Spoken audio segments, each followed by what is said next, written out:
I'm Christy and welcome back to my channel, or welcome if you've never been here before. So in today's video, I'm going to be wrapping up the books I read for the last half of July. So since I had a lot of books to talk about back in June and the wrap up for that ended up being very long, I decided to break up July's into two wrap-ups. So I already do have my mid-month wrap-up for July for the first books I read for the first half of the month. I'll link that video in the description for this, but I'm not going to talk about those 23 books again in this video. And as always, if you ever want to see more of my thoughts, more of my full reviews on these books, I do review every book I read on Goodreads. You can friend me on there anytime to follow my reviews. Okay, so first I ended up reading Riven Night. This is the second book in Devney Perry's Clifton Forge series. And the books for this is a read-along being put on by Jess from Peace Love Books, Tori from Novel Life, and Sam from Sam Reads a Little. Devney Perry put these books up on Kindle Unlimited for a limited time, like just the summer months. And so the hosts put together this read-along to read them while they're up on KU. So I do have like a whole series review video coming where I'm going to be breaking down all the books in the series. So I'm not going to talk too much about the book, but I did give this one 3 stars. Next, I read Delilah Green Doesn't Care by Ashley Herring Blake. I love this cover and the art on that one. And this one is a super fun new sapphic romance. So in this book, Delilah Green, she is an up-and-coming like photographer. She lives in New York. She moved away from her super small town after having like an estranged relationship with her stepmother and her stepsister after her father died when she was growing up. And growing up, Delilah had never felt in. She kind of felt like an outsider her entire life. And so she was definitely ready to get out of her small town when she could. But now her stepsister actually ends up reaching out to her and is like, hey, I'm getting married and I want you to be the photographer for my wedding. So on her first night back in town, Delilah is at the bar, and before she meets up with her stepsister, she sees her stepsister and her friends there. And so Claire is one of Delilah's stepsister Astrid's best friends from growing up, and so their whole crew was always like super stuck up to Delilah. Like she always felt like they were making fun of her, not letting her in with them, and so she kind of always hated them, but she also secretly crushed on Claire for years growing up. So Claire has been running her bookstore, and then she's also been taking care of her 11-year-old daughter. She's a single mom. She's kind of trying to co-parent with her ex, but he's very unreliable and hasn't always been there or been a great parent figure for their daughter. And this one I ended up really loving. I really loved Delilah and Claire's relationship. They both had a lot of hurt and some miscommunication from the past. Delilah, of course, definitely has a lot of trauma from her past, and her having to kind of come to terms with everything that went down in the past growing up. I really like seeing her relationship with her estranged stepsister come back around. I really like seeing Delilah with Claire's daughter, Claire kind of dealing with her ex. There's great found family in this, and just kind of all the friendships and all the healing from the past for all the characters, really. And I'm really excited to check out all the books that are coming up in the series, but this one I ended up giving 5 stars. Next, I read Ransom by Julie Garwood. This is the cover. This one kind of has an fake-ish step back there. This was the July pick for the Historical Hellions book club, which is put on by Jess from Peace Love Books and Samantha from Books with Samantha. So this book exists in the same series as Julie Garwood's The Secret. So this is the second book in her Highland Lairds series. And I ended up giving this one 3 stars. Just like The Secret, this one is a medieval Highlander romance. It takes place with like an English heroine and a Scottish hero. And this one, my main issue was that it was just like way too long. It was like 550 pages. And I just felt like it was too long and like too drawn out. And there was also like a secondary romance in here, which I either wanted more from that or like less from that and make it its own book. So this one, the story starts when Jillian is a young girl. Her family's estate is under attack, and like during that bloody raid, her father ends up being murdered. But before Jillian and her sister Kristen escape, the father ends up giving Kristen, because she's like the older sister at the time, she ends up giving her like this jeweled box. During their escape, they actually end up getting separated. So Kristen ends up going to Scotland, and then Jillian, who is who we follow in the book, she ends up getting raised by an uncle in England. The story revolves around Jillian and like years later. So she ends up needing to find her sister in Scotland and also find out what the heck happened to that jeweled box, because she finds out that King John really wants that box back, and if she doesn't find it, her and her sister's lives are in danger. She ends up rescuing and saving the young son of Ian and Judith, who are from The Secret. Her and the little boy's adventures like back to his parents was super fun and cute. All of his little sayings to her and wanting to talk to her all the time was a lot of fun. And he tells Jillian a lot about his like kind of uncle, or who he sees as an uncle, which ends up being the hero. So while some things are going on, Jillian actually ends up telling some people that she is engaged to Broddick, who is the laird and the hero of the book. And so he ends up showing up and is like, who is this lady who's saying we're engaged? Like, where is this supposed fiance? And so that is how they meet. And these two, Broderick and Jillian, they are both just very stubborn, and I wanted some of the sweeter moments with them because these two definitely just give each other the hardest time. But we do get a funny scene in here with a wedding that takes place on a horse. The heroine doesn't even realize like they're getting married at the time, so that was interesting. Yeah, I think this one was just too long and also just a lot going on, a lot of side characters, and I wanted more of a focus on the romance of Broderick and Jillian, so that's why I gave it 3 stars. Next, I ended up reading an arc of Much Ado About Dukes by Eva Devon, and this one comes out on August 23rd. So I've read a handful of books from this author in the past. They always have really great premises. Usually in the past, like the writing or dialogue just kind of doesn't do it for me, but this book actually ended up really loving and is my favorite I've read from this author, so I gave it 4 stars. So in this one, the heroine does like pamphlet writing. She's a blue stocking. She writes about all the like social injustices happening and like for women's rights and things like that.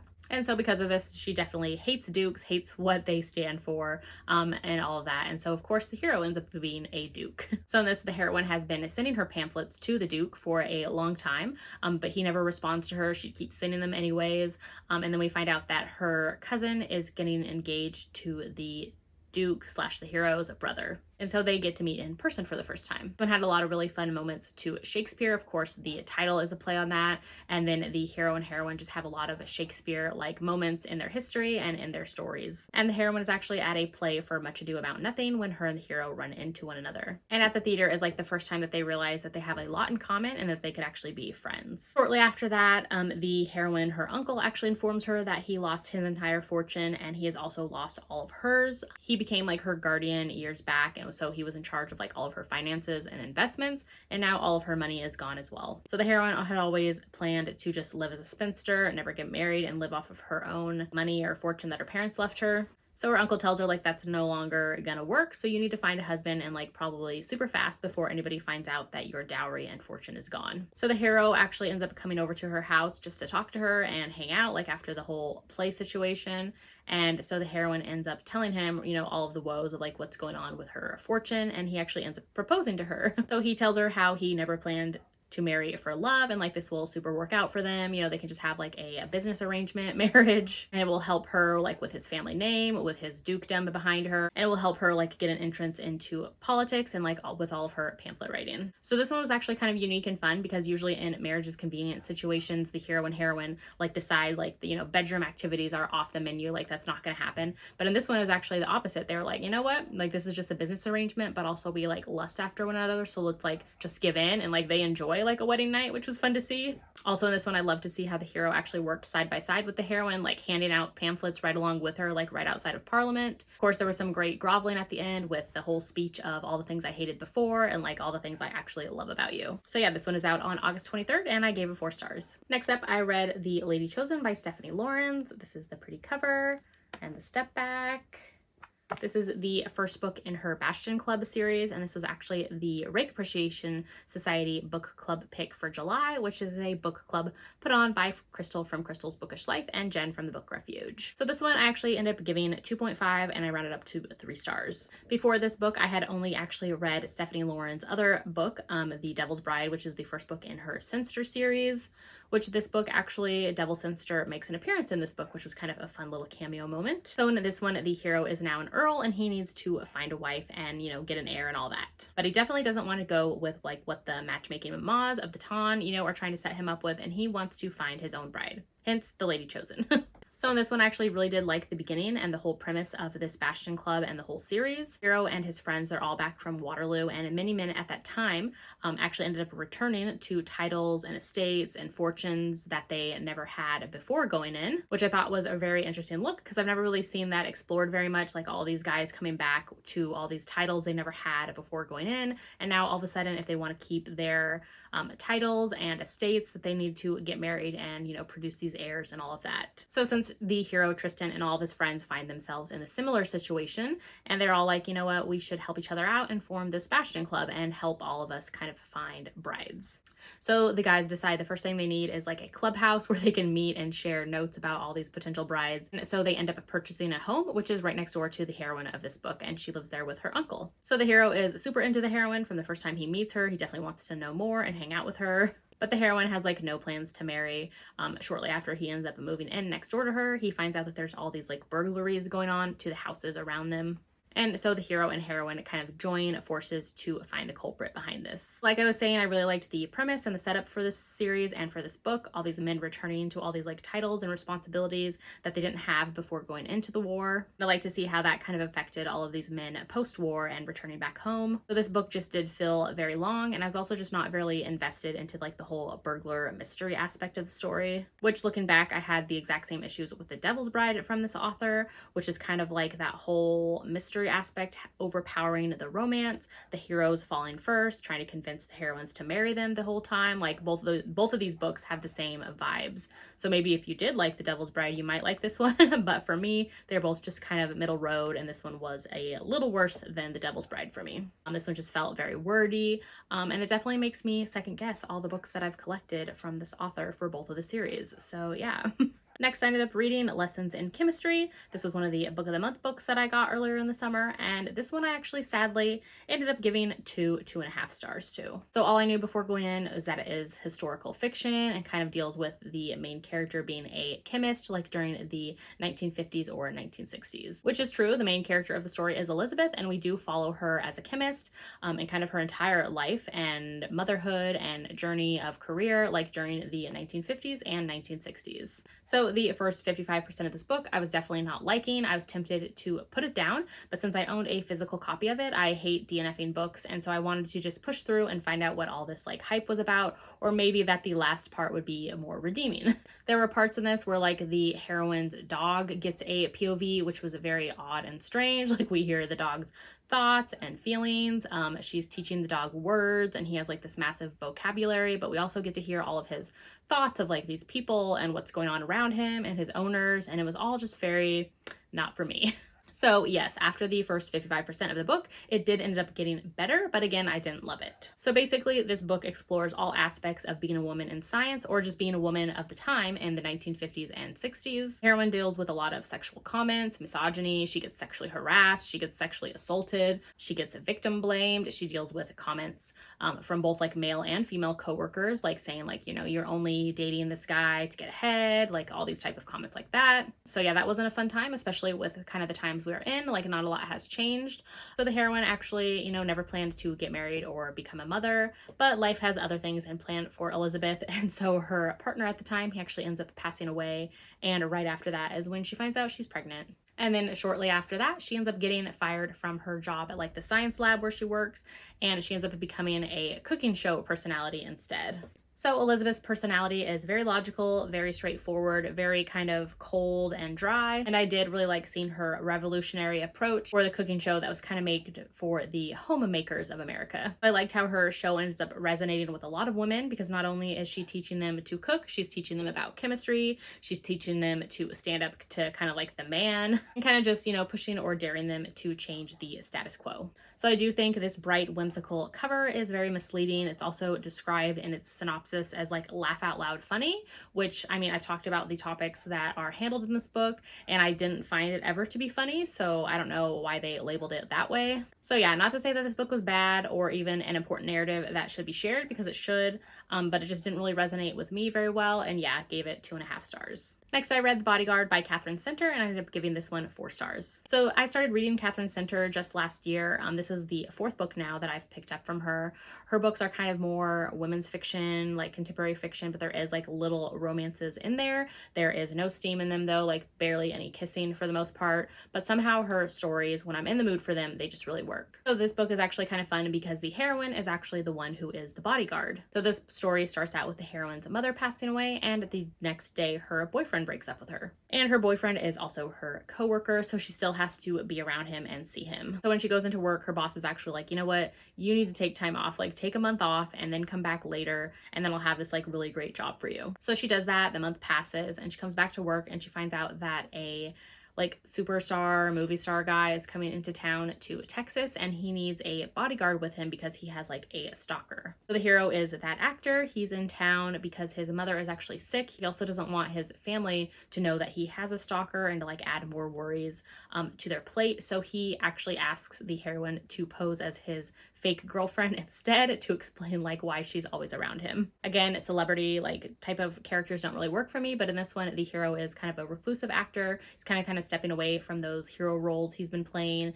and so I kind of liked that aspect and his whole like realness. But yeah, I really enjoyed this one. I really like this author's writing, so 4 stars for this one. So next I read The Song of the Marked. This was the July book club pick for Ravished by Romance, which is a book club put on from Jess from Peace Love Books and Lacey from Lacey Book Lovers, and this is a fantasy romance. So I was really excited to get into this one, get into a new fantasy romance, but this one was definitely not it for me. And I ended up giving this one 2 stars. This one kind of started off intriguing, but everything after that kind of just went downhill. Like the characters were never interesting to me, the plot was never interesting, the whole like magic and world wasn't interesting, and I just wasn't invested in this story. But yeah, this book just kind of made me start feeling slumpy, and it kind of made me want to pick up like old fantasy romances that I love and are kind of like comfort reads to me that I know like do things better.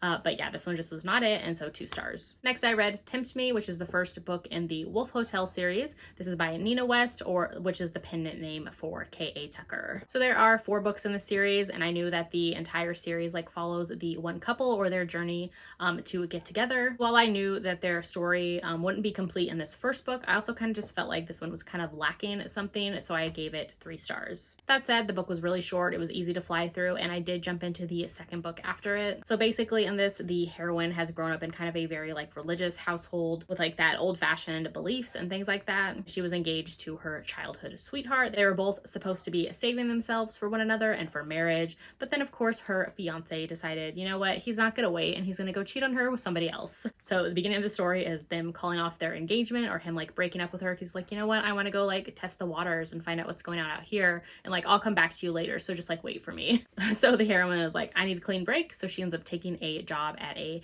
new hotel resort like in Alaska. So surprisingly she gets the job with like no experience, and when she shows up, the hero is her boss / owner of this luxury resort, and he lets her know that actually like you're not going to be housekeeping, like you're going to be my personal assistant because I handpicked you. So these two, they both agree that they're not in it for a relationship, they're just in it for all the lust and all the feels, that they're just going to have a couple of fun months together while the hero is in town. This one had some great steamy times. There's also age gap. She's 21 and he's 31. There are some things from the hero's past that comes up towards the end, so that has the heroine like kind of ready to find out what's going on and kind of leads you into book 2. So then I jumped into Break Me, which is the second book in the series, and this one I gave 3.5 stars. So this book was wild and bonkers, but like in a good way. And like I said before, I assumed that the series follows the same couple for all 4 books, which I think they are endgame, but like in this book, they were barely ever together.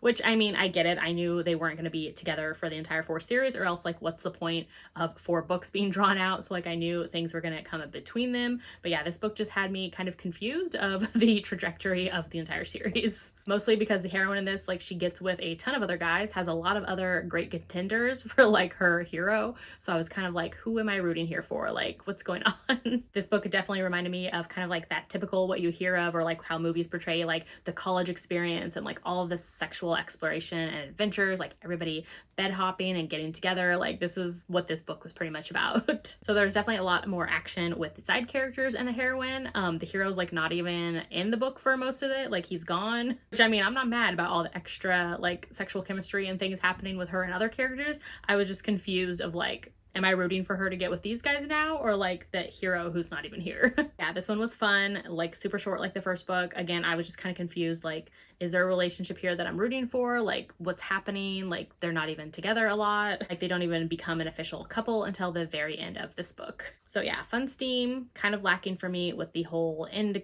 game couple and like their whole relationship development. I didn't feel like was here in this book. Not sure if I'll continue on with the series. Maybe let me know in the comments if you've read this whole series, if 3 and 4 are worth it, if I'm already feeling like this by 1 and 2. I don't know. Which, I mean, I'm always here for an Alaska set book. That's where I live. I actually used to work in hotels as well, so that was super funny. But yeah, I don't know if the series is for me. Next, I read Love with a Scandalous Lord by Lorraine Heath. There's the cover, and there's the step back.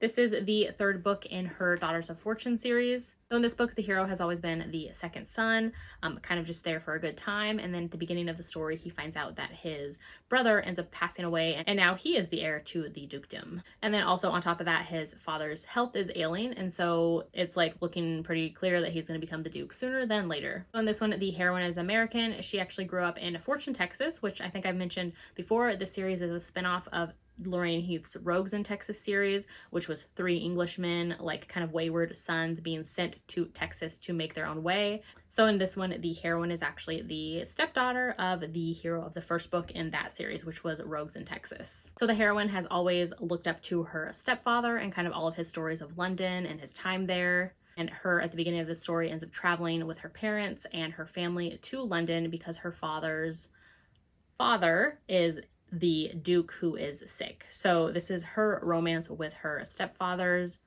half-brother. So the heroine has always wanted that kind of glitz and glamour of London life. She wants to fit in with society while she's there. And so she actually ends up asking the hero for help of helping her fit in. So he is definitely the one who falls first and is kind of trying to fight those feelings first. They share some kisses and all of that. But after a fallout with his family and kind of like a scandalous past, he doesn't think that he could ever marry the heroine. So I've heard from quite a few other people that they actually didn't like the beginning of the story or the heroine, which I was actually the opposite. I liked the beginning of the story, the whole setup. Then when we kind of get into the messiness and some drama, there's a whole like other woman situation of him being engaged to somebody else towards the end of the book, which I just felt like wasn't necessary or needed. I just didn't really feel like the reasons for him and his like scandalous past were really good enough to not be like shouldn't marry the heroine. So yeah, not my favorite in the series, but again, it's Lorraine Heath, so it's not a bad time. Yeah, 3 stars for this one. Next, I read No One But Us by Elizabeth O'Rourke. Actually only had 3 more books of hers to be caught up on her backlist, so I spent a weekend binging those. And this one I gave 3.5 stars to. So this book was actually first published back in 2013. It was the author's 2nd book at the time, and the title for it was Bloom. Then 5 years later, she ended up rewriting it, giving it dual POV, making like massive changes to the storyline and gave it like a whole brand new ending. And so she republished it as No One But Us. So I will say, if drama and angst are not your thing, probably skip this book. But for me, give me all the drama, give me all the angst. Because this one is a best friend's older brother with tons and tons of angst. So the heroine in this, she has known the hero her entire life. She's always crushed on him. He's always come to her rescue. And now she finds out that she's about to spend the entire summer with him. So when the story starts, the heroine is 19. She was working or interning at a news channel. Her father was like a popular news channel guy and kind of got her an in for this internship. And some pictures are actually published of her and her boss around town, and people assume that they're having an affair. So rumors start to swirl. The guy is like a married man, all these things. And so she actually ends up getting the brunt of all the anger and speculation, and so she ends up getting let go from her job, which she is like horrified because that's not the case. They're not together.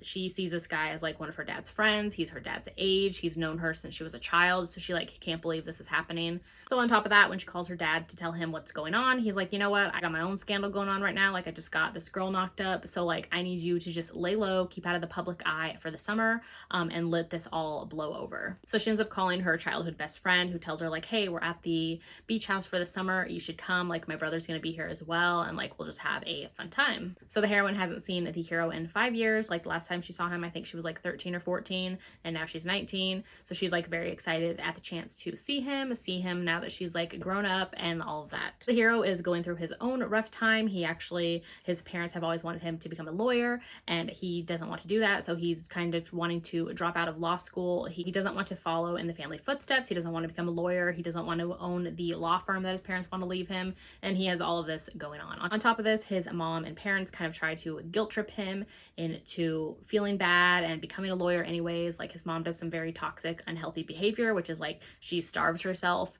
and makes herself sick to make her kids then make the choices that she wants them to make. So that whole aspect was definitely unhealthy. And then of course the heroine also has issues with her parents. So her dad's definitely like does his own thing, only looks out for himself. And then her mom also was kind of like that as well. Her mom was a supermodel and made some interesting life choices as well. So the heroine definitely raised herself. Her mom was like a supermodel with like a super famous like bikini poster. And so the heroine has always dealt with men kind of coming onto her in a disgusting way because of like how her mom looked and, you know, assuming she's the same and just kind of like, you know, just being super gross. So this one, there's definitely a lot going on. Because not only do we have both family dramas from both sides of them, both of their exes end up coming to the beach house for the summer. There's outside people getting involved in the relationship. Her best friend kind of treats her horribly and does some super shady things. And then everybody assuming the worst about the heroine because of how her mother was and the choices that she made, and very like sexualizing of her. But yeah, a lot. But if I ignore all of that and focus on just the romance and the relationship between the hero and the heroine, I really loved it. So the hero is the type of hero who definitely like pushes away his feelings, has a reason for everything. Like, we can't be together because she's too young. We can't be together because my parents won't like this. We can't be together because of X, Y, and Z. We do get some really yummy angst in here, lots of great sexual tension. He becomes very possessive and growly, which I know is not for everybody, but I love that. And once they do give in, there is some fun like sneaking around times because they don't want anybody to know that they are seeing one another. The heroine, though, is someone who has never had anybody ever put her first in life and care about her first. So I do wish we got a little bit more from the hero of kind of, you know, making up for that fact of her life and putting her first. So I do wish we got a little bit more from him, which is why I gave this one 3.5 stars. Next, I read Drowning Erin, also by Elizabeth O'Rourke, and I gave this one 4 stars. This book exists in the same world as her other book, Waking Olivia. We meet both of the characters of this book in that book. So in this one, the heroine ran cross country and college with Olivia in the first book. And then also the hero of this book is the brother-in-law of Olivia. This book is very angsty. It deals with like heavier emotions and topics. So in this one, the hero and heroine met 4 years ago in the past. They worked like for a summer together at like a bike kind of tour rental company. And this book is told in like the different timelines. So in the past, the hero is working there and he's just about to leave for Italy for the fall and take this like bike touring job over there. So he's never been one to date the same girl twice, especially with like that upcoming trip and him leaving the country for 4 years. But from the moment he meets Erin, who is like the new co-worker there, he's definitely like, I want to know more about her. So he knows that she's like the relationship forever type of girl instead of the like one night stand. So he does, of course, the classic thing where I want her so much, but I'm going to be super rude to her to push her away from me. Heroine is kind of on the other side of that, and she was really crushing on him. But of course, once he starts acting like a jerk towards her, she starts kind of like backing away from him. So then, of course, the hero, by the time he is ready to finally make a move and realizes, you know what, she could be the one, it's a little too late because now she falls for his childhood best friend. So in present day, we have the heroine engaged to the hero's childhood best friend. And in this, the heroine has been engaged for 18 months, but she hasn't really wanted to like set a date, make any wedding plans. So she's kind of just putting it off. The hero ends up showing back up from Italy. He has been there for 4 years and he just moved back. So the heroine's fiance actually tells the hero like, hey, you can move into our pool house. Like, I'm about to be out of the country on some work trips. Like, you can live with Erin, the heroine. So while living together with the hero, the heroine starts to realize that her and her fiance are not on good terms. They're not in a good place. She's actually started to only focus on what makes him happy instead of, you know, looking at anything that has made her happy over the years. She has kind of pushed all of that away. She starts to realize that her own happiness has kind of taken a backseat, and she kind of focuses on everybody else's needs and wants, whether it's her fiance or her parents, her brother, like her boss, like all of these things. So while she's hanging out with the hero, she ends up realizing, you know, how much she's been settling in life and kind of she's just not happy. And so there is no cheating in this one between her and the hero, while her fiance and her are still a thing. So again, if angsty isn't your thing, this book probably is not for you. I really love that about Elizabeth O'Rourke's writings. Like, her books just always really deliver for me, and I like the angst that we get from the writing and the characters. So in this one, I really liked seeing Erin. She definitely has the weight of the world on her shoulders. She looks after her parents and her brother. Her brother, she's always like lending money to. Her father is an alcoholic, and so she's always having to save him in the middle of the night, like go and pick him up at the bar, go and find him, like when he disappears, all of these things. And I really liked how the hero kind of just wanted Erin to live her best life and like have all these things that make her happy instead of always putting other people's happiness first. Which, don't get me wrong, the hero definitely has his faults. He's not perfect. He pushes her away a lot, but he's also kind of like possessive on the other hand. But yeah, I just really liked seeing how this whole relationship played out, and yeah, 4 stars for me. Next, I read Undertow by Elizabeth O'Rourke. This is, I believe, her first book, and it was the last book I read to be caught up on her entire backlist. This one I gave 4 stars to. This one is a second chance romance between childhood best friends who are from like very different worlds. So in this one, the heroine has grown up very privileged and wealthy. Every summer she goes and stays with her grandparents who own like this beach house, which is really like a mansion. And so she goes there every summer with her brother. And for all the times that they've gone there, she's always met the hero, Nate, who he is actually lives there permanently. He is her grandparents' housekeeper's son. So they grew up together. They spend every summer together. We get a lot of flashbacks of all of their times growing up together, and they've just always been really close. And of course, once they become teens, all of those feelings start to become a thing. He's like her first everything, but then they end up getting torn apart when they were 17. So again, this story is told with flashbacks of them falling for one another, and then it's current day, which is 5 years later. So the hero and heroine, they haven't seen or spoken to one another in 5 years, but now the heroine is back at her grandparents' beach house for the summer. So in this one, the heroine has always definitely felt pressured by her parents and their friends to live a certain way, be a certain way, date certain people, have a certain job, all of that type of expectations. So they definitely have all these expectations of what her life is going to look like and, you know, all the choices she needs to make for her future. So while there for the summer, she actually ends up deciding, you know, she's gonna like casually date one of these other friends that she grew up with, who his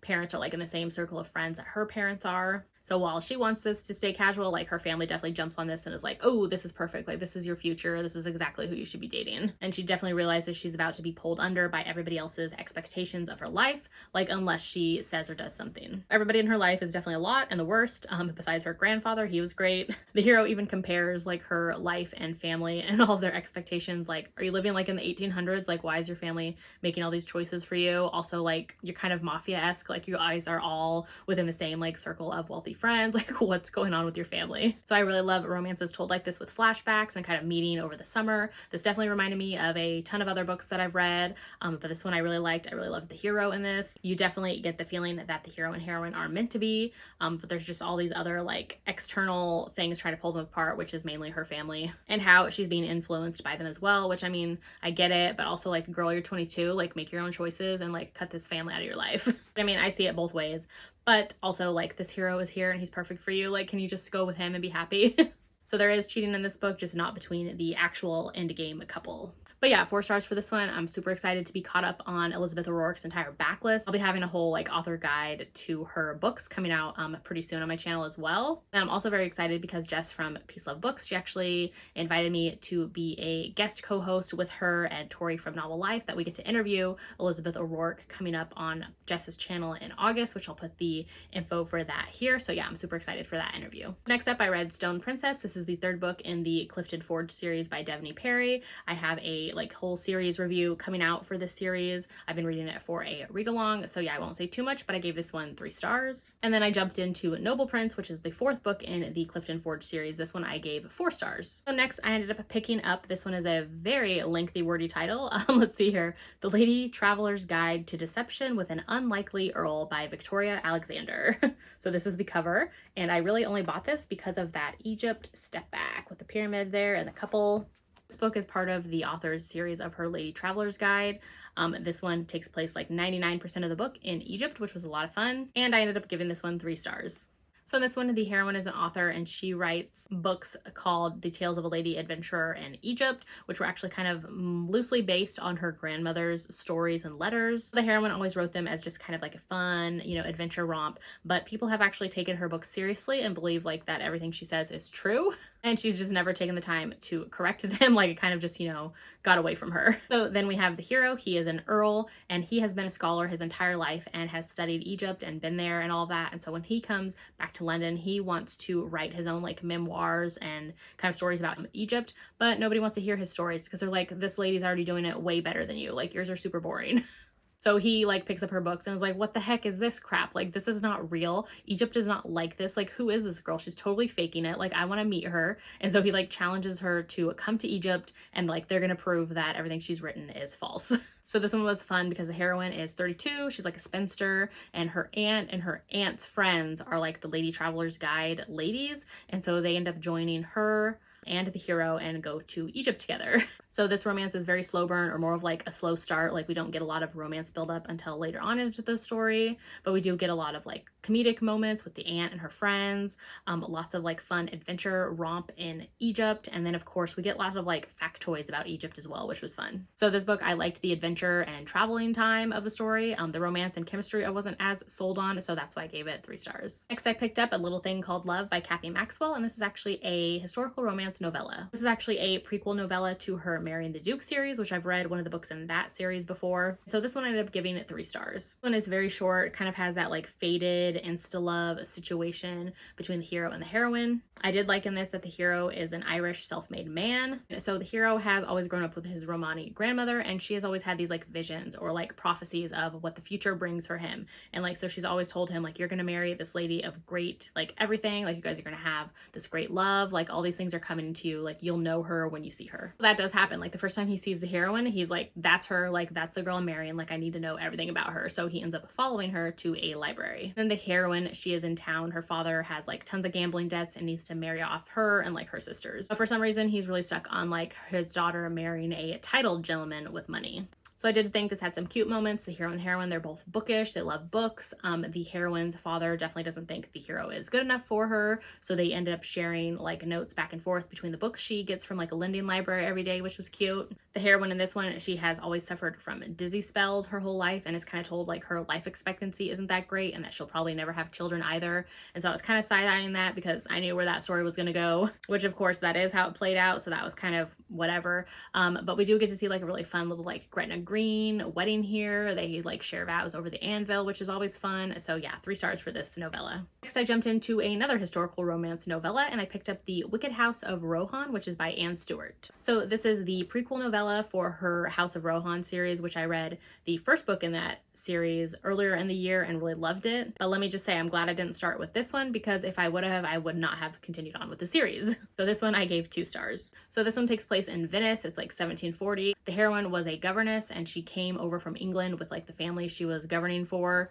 And then she ends up getting like left behind or something. And so now she's like starving. She's living on the streets in Venice when the hero and his pack of friends find her. So the hero and his friends definitely have that vibe of like up to no good, you know, like the whole like brotherhood thing, like we'll do whatever for one another. The hero had jokingly, not so jokingly, made a thing that they like want to find a virgin and take her back to their clubhouse. And then one of the guys will sleep with her while all the rest watch. So they end up thinking that the heroine is like the perfect prospect for this. They find her, they tell her about it, and they tell her, you know, like it's just like, you know, tame fun and like we'll pay your way back to England afterwards. Like, are you up for it? You know, like we're not forcing you, blah, blah, blah.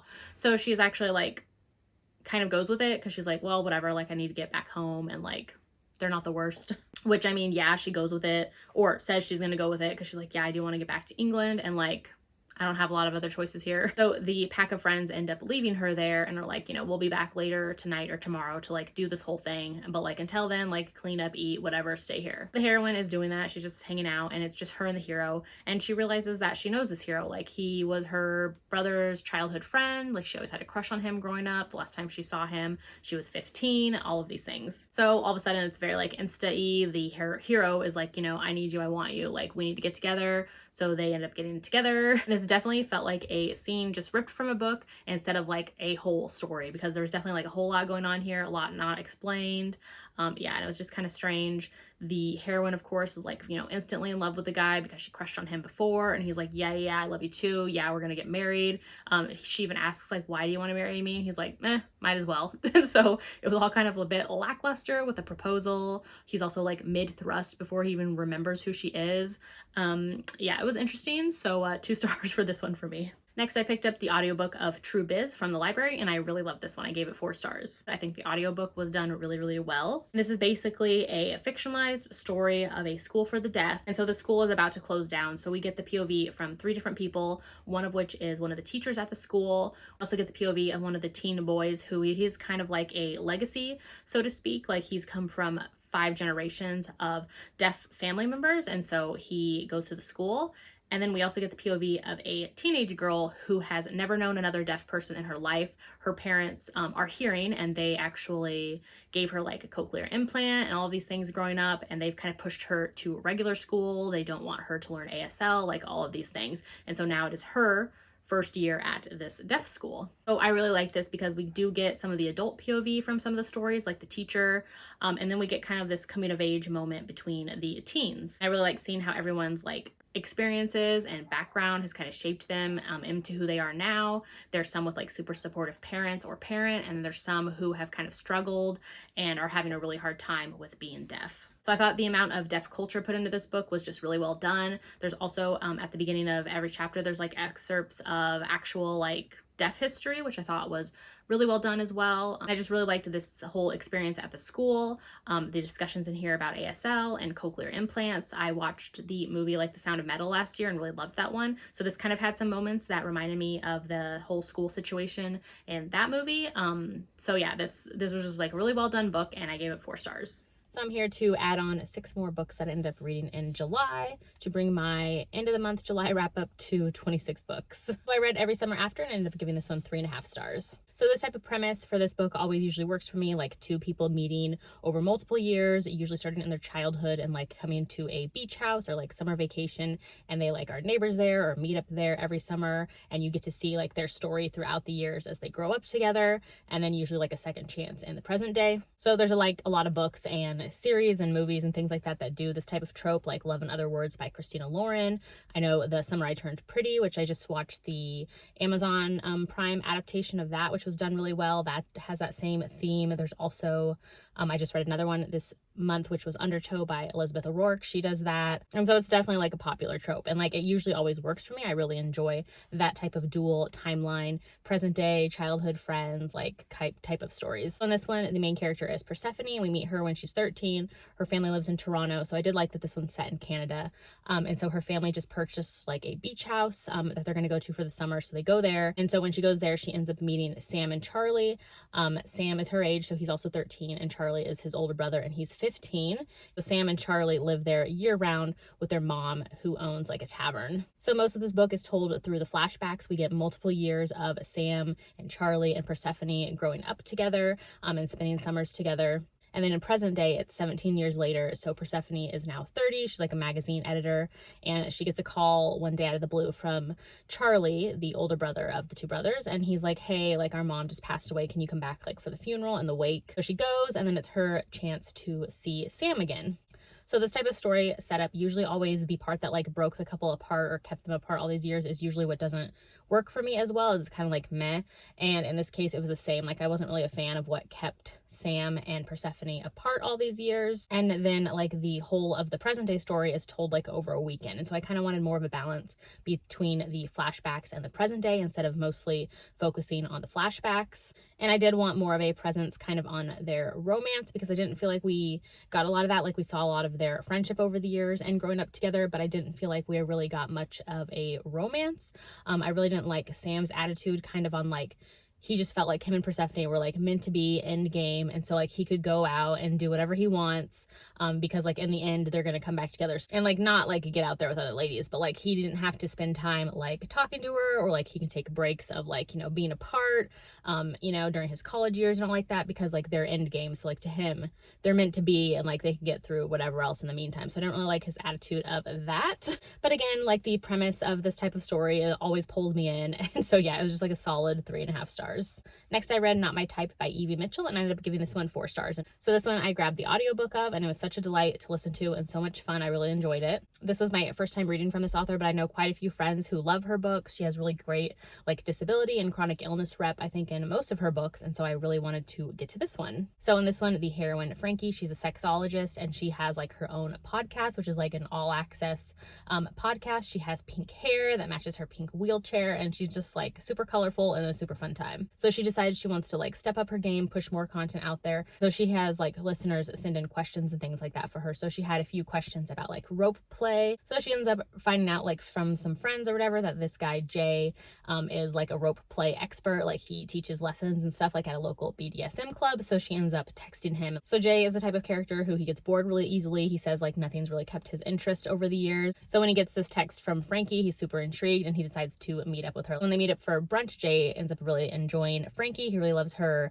like how colorful and energetic she is. He really loves her openness of talking about sexuality. So he decides on a whim, he's like, hey, why don't you come and like be the participant in my next rope play lesson at the BDSM club. This one was just super fun. I love their chemistry. Jay has some excellent dirty talk. The heroine has a piercing. Their steamy times just delivered. And this one, I did feel like we got to know Jay a little bit more than we did Frankie. Like we learned that Jay was raised in like foster care and in and out of like different relatives' homes growing growing up because his mom was alcoholic, or still is. And so we learned more about his backstory, like he's a carpenter when he's not teaching the rope play lessons at the BDSM club.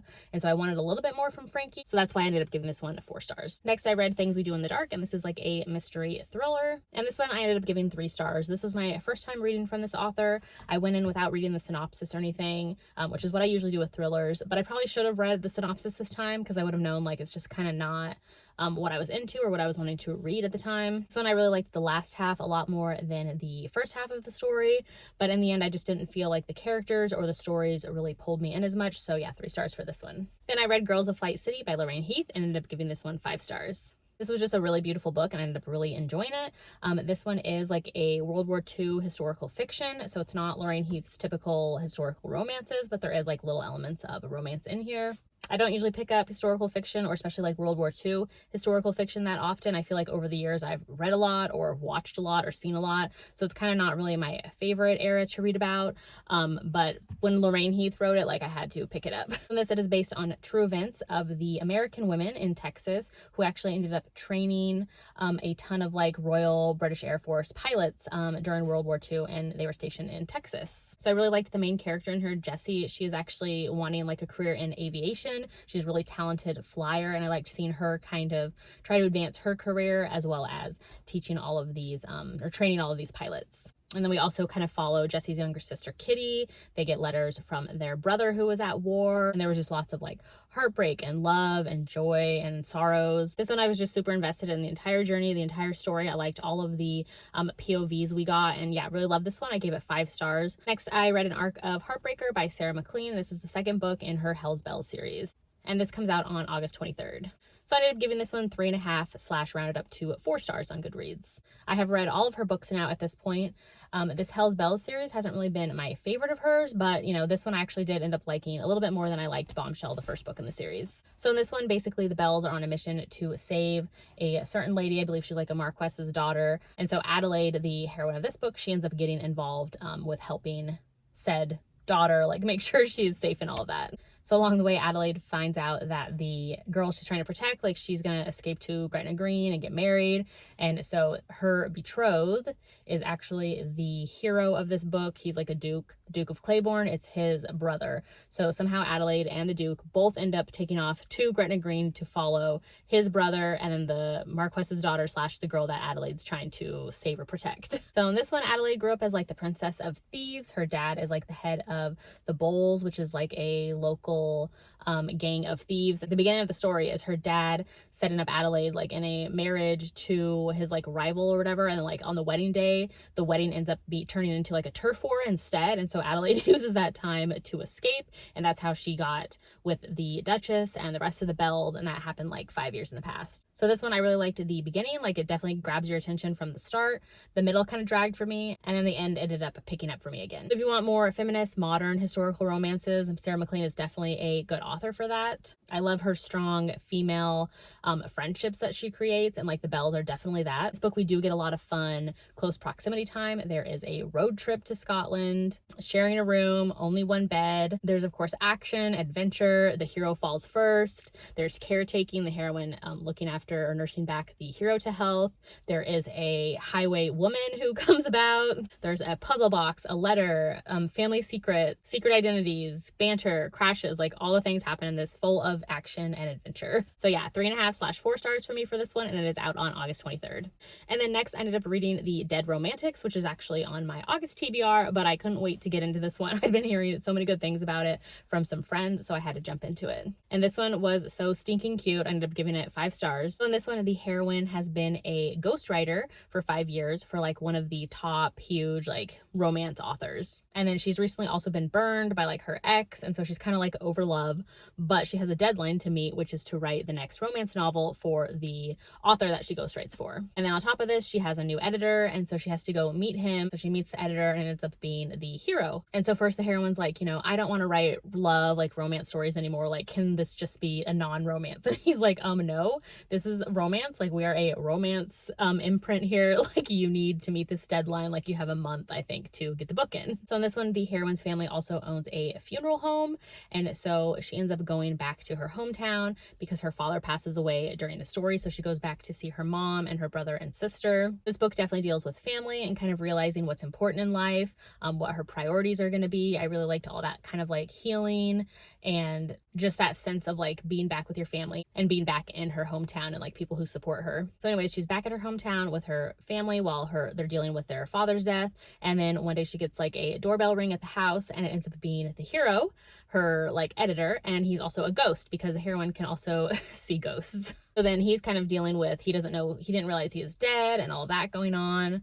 They like hang out together. She's the only one who can see him. But just like a lot of fun, deep talks. And they realize they actually have a lot in common and get along really well. And I loved how the hero in this is like a staunch supporter of romance books. Like he's been reading romance since he was, I think, like 10 or 11, and he's just like a huge fan of romance books. So I loved all of that. All the like author name drops and the book name drops that we get in this was super fun as a romance reader. This one actually felt like it did a lot of the things better that I was wanting from book lovers from Emily Henry, which is also kind of like editors and, you know, book fans type of a situation. This one I felt like did a lot of that better that I wanted from that book. Okay, so those are all of the 26 books I ended up reading for the last half of July.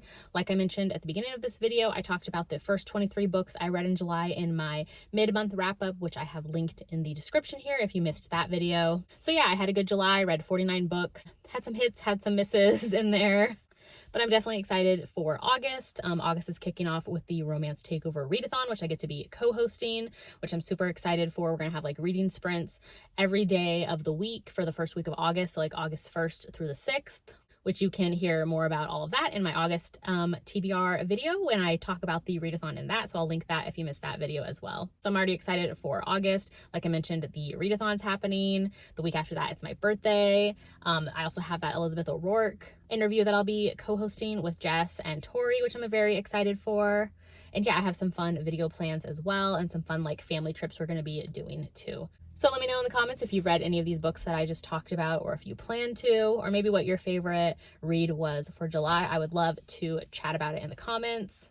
I appreciate all of you so much for watching my videos, commenting, chatting with me, subscribing to my channel. I love chatting with everybody in the comments. Yeah, and just having conversations about books that we all love or have issues with or what have you. So yeah, if you haven't done so yet, make sure to like and subscribe so you don't miss out on any of my future videos, and I'll see you in my next one.